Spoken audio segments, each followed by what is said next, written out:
नमस्कार, लोकसंदेश न्यूजमध्ये आपले स्वागत। मी मयुरी कुंभार। पाहुयात आजच्या काही ठळक घडामोडी। सगळ्या समाजाला आणि सृष्टीला जोडून ठेवणारा विचार म्हणजे खरा धर्म। अशा भारतीय जीवन पद्धतीचा स्वीकार करण्यास संपूर्ण विश्व तयार आहे, असं मत राष्ट्रीय स्वयंसेवक संघाचे सरसंघचालक डॉक्टर मोहन भागवत यांनी व्यक्त केलं।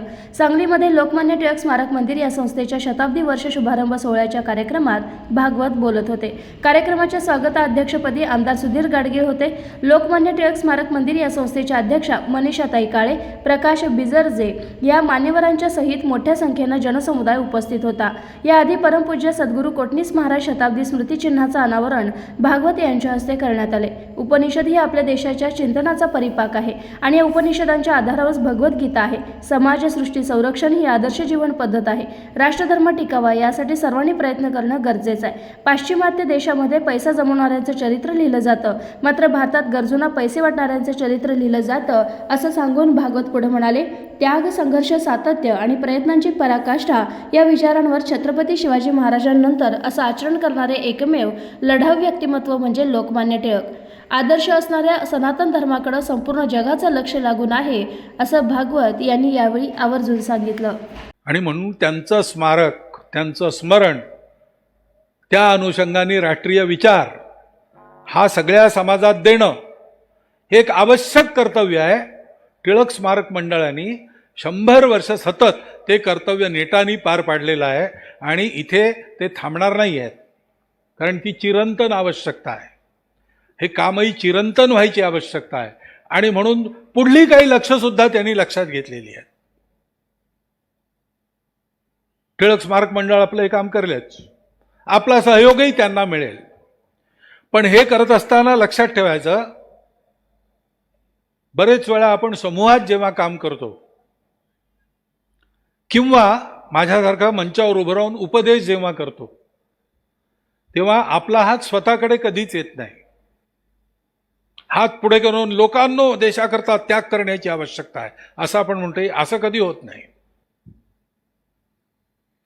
हे सगळं टिळकांनी नंतर सांगितलं, आधी केलं आणि त्याच्यामुळे टिळक जे बोलले तसं आणखी चांगलं बोलू शकणारे वक्ते हजारो मिळतील, आजही मिळतील, लहान लहान वयाचे मिळतील।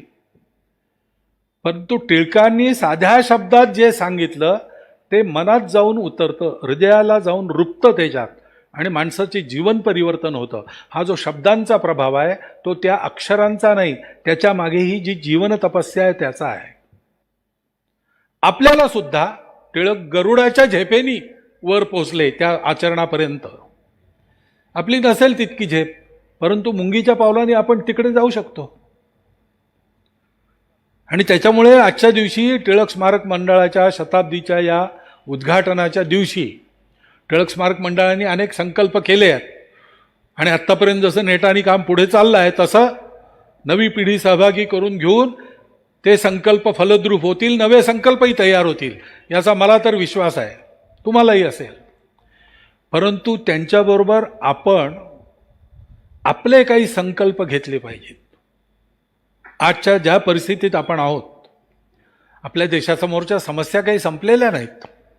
अंतर्गत समस्या, बाह्य समस्या सगळ्याच आहेत आणि कोणत्याही देशाच्या जीवनात समस्या नाहीत अशी स्थिती कधीच नसते। पण आपल्या स्वभावाच्या आधारावर, आपल्या स्वरूपाच्या आधारावर त्या समस्यांची यशस्वी उकल करून दाखवणं आणि देश परमवैभव संपन्न करणं, या देशाच्या योगाने सगळं जग जोडायला मदत होईल। वसुधैव कुटुंबकम हे प्रत्यक्षात येईल आणि प्रत्येक देश आपलं उदाहरण पाहून आपापल्या प्रकृती स्वभावाच्या अनुसार त्या उदाहरणाचं त्या त्या देशाशी सुसंगत रूप आपल्या देशात उभं करेल। सगळं जग हे निरामय होईल, स्वस्थ होईल, परस्पर संबंध मधुरतेचे राहतील, सदाचाराचं आचरण राहील आणि एकमेकामध्ये शांती राहून सगळे मिळून सुपंथ चालू लागू असं विश्व उभं करण्याची जबाबदारी नियतीने भारतावर टाकली आहे। भारतावर टाकली आहे म्हणजे भारतातल्या लोकांवर टाकली आहे।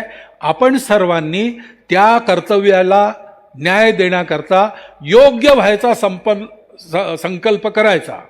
एकदम आपण पुढच्या वर्षी तसं नाही होऊ शकणार, पण त्या दिशेने पुढे जाऊ तर तेच बळ आपल्या सगळ्या राष्ट्राला लाभेल। एका माणसाच्या हातात झोपडीमध्ये बसला होता निर्जन वनात.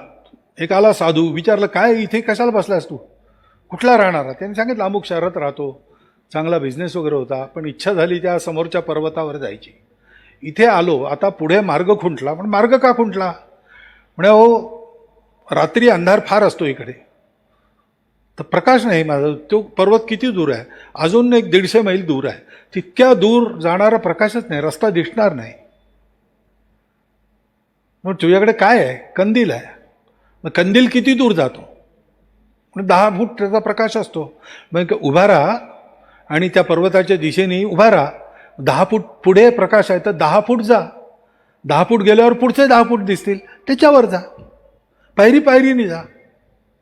असं पायरी पायरीने गेलं तरी चालेल, पण दिशा ती असली पाहिजे आणि वाटचाल सतत असली पाहिजे. तर प्रयत्नांचं फळ आहे.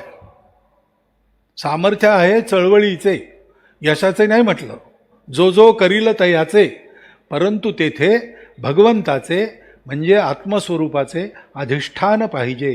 ते अधिष्ठान आपल्यासमोर टिळकांनी मांडलं आहे. टिळक स्मारक मंडळासारख्या संस्थांनी त्याचं स्मरण जागृत ठेवलं आहे.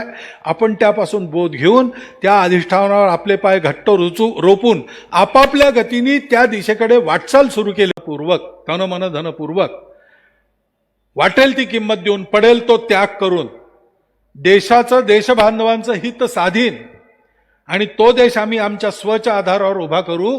तर तो देश मोठा झाला तर तो जगावर उपकार करणारा देशच असेल. जगावर तो आधिपत्य गाजवणार नाही, तो महाशक्ती होणार नाही. महाशक्ती असेल पण होणार नाही, सगळ्यांना बरोबर घेऊन चालेल. तो जगाला जीवन शिकवणारा विश्वगुरु देश असेल. याकरता विचार पाहिजे, याकरता आचरण पाहिजे. विचाराचा आणि आचरणाचा आदर्श लोकमान्य टिळकांनी आपल्या डोळ्यापुढे ठेवला. त्यांनी जगून दाखवलं. फार पूर्वीची गोष्ट नाही, नुकतीच 2-3 पिढ्या अगोदरची. पण 2-3 पिढ्याही काही कमी नसतात. मनुष्य लगेच विसरतो. तो विस्मरण होऊ नये म्हणून त्यांच्या चरित्राचं अनुशीलन करायचं. एक एक छोटी छोटी गोष्ट कशी त्यांनी केली, कसे ते वागले, प्रत्येक वागण्यामध्ये आपल्या देशबांधवांविषयीची संवेदना कणव कशी त्यांची होती, जे सत्य स्वीकारलं त्याबद्दल कसा त्यांचा बाणेदारपणा आणि दृढता होती, जे कष्ट घ्यावे लागले त्यात किती धीराने ते उभे राहिले आणि सतत प्रयत्न करत राहिले, हे सगळं त्यांच्या चरित्रावरून समजतं.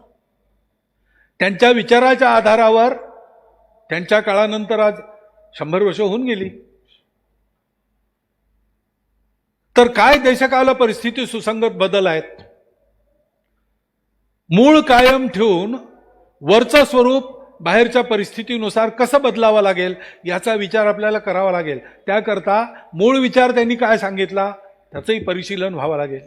विचार आणि व्यवहार या दोन्हीच्या बाबतीत ज्या महापुरुषांची मालिका आकाशगंगेसारखी आपल्या देशाच्या जीवनाकाशात तळपते त्याचं अनुकरण करायचं आहे. त्या मालिकेतला दैदिप्यमान तारा एक नक्षत्र लोकमान्य टिळक आहे.